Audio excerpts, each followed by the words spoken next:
Assalomu alaykum qizlar, yaxshimisizlar? Charchamayapsizlarmi? Xullas, bugun sizlarga sarpa-sepimizni obzor qilib ko'rsataman. Tilla qo'shiq ko'rsatish esimdan chiqib qolibdi. Xullas, mana shunaqa ko'rsatib bora qoldim.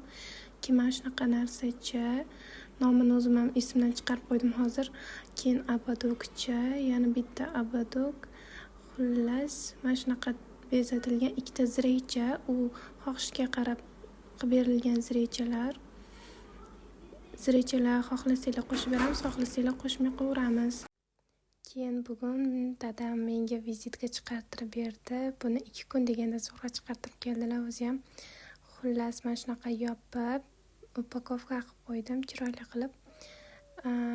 Meni eng yaxshi ko'rgan ishimdan bittasi bu meni mana shunaqa naklenkalar yopishtirib chiqishim. Hamma joyga yopishtirib chiqaman asosan.